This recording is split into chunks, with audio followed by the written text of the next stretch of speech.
Hello everyone, and I'm going to be making today a control circuit for my MP3 board players you're seeing in the thumbnail. Well, you guys may have seen a lot of MP3 player boards which have their own control buttons on it to control to the next program, the previous program, to play pause and to do other cool stuff. But you can be sometimes in the situation, but I don't know if you've ever been, but I am in the situation right now that I want to share with you how I create my own control buttons based on a specific MP3 and Bluetooth player board. You have to see through the video step by step so that you can understand my whole concept I went through in the whole process.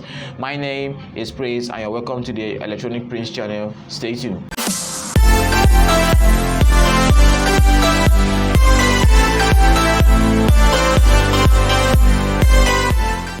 Firstly, I chose a 2cm x 8cm PEF board to use in soldering the circuit on.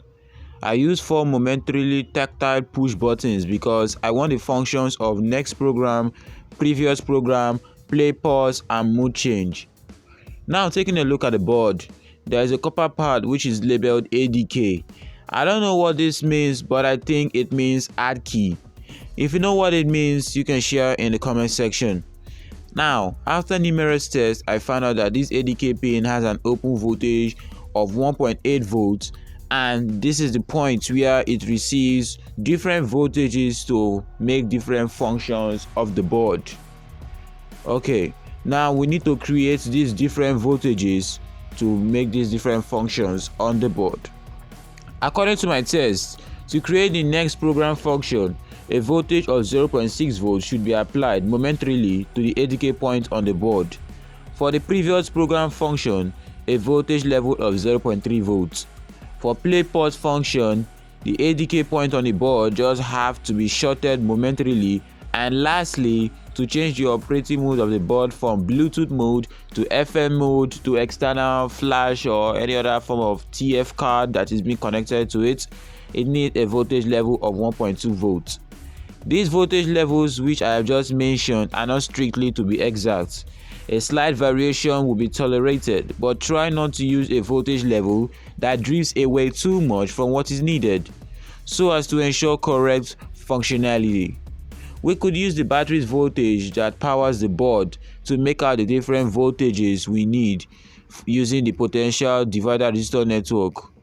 But I highly do not consider this idea, because when the battery's voltage drop due to the battery discharging, the voltages at the resistor networks will also drop and will bring errors in the circuitry. Now, after reaching out to people about the issue, someone considered using the popularly known voltage regulator, which is the LM317IC. If connected in this configuration, it will output a steady voltage of 1.2 volts or approximately 1.2 volts. So, the resistor potential divider network can now be used to make out the other different voltages that we need.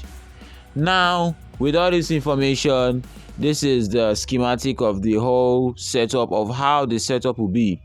Now, after using this formula, which is V out equals to V supply times R2 over the sum of R1 and R2, I was able to obtain a resistor combination that make out 0.6 volts and 0.3 volts from the 1.2 volts. The next step is to solder everything on the board so that our project can be completed. This is how the soldered version is in my way. Well, the resistor values you see in the diagram are the exact approximate I used on my permanent board. Well, you can make your own arrangement to be different on your own PEF board, but the point is we've gotten the same functionality we had wanted. I hope you enjoyed this video and learned something new. If so, click on the like button and subscribe to this channel. And lastly, support me through Patreon so that I can produce more educative future videos. Thanks for watching. Until then, I'll see you royals next time.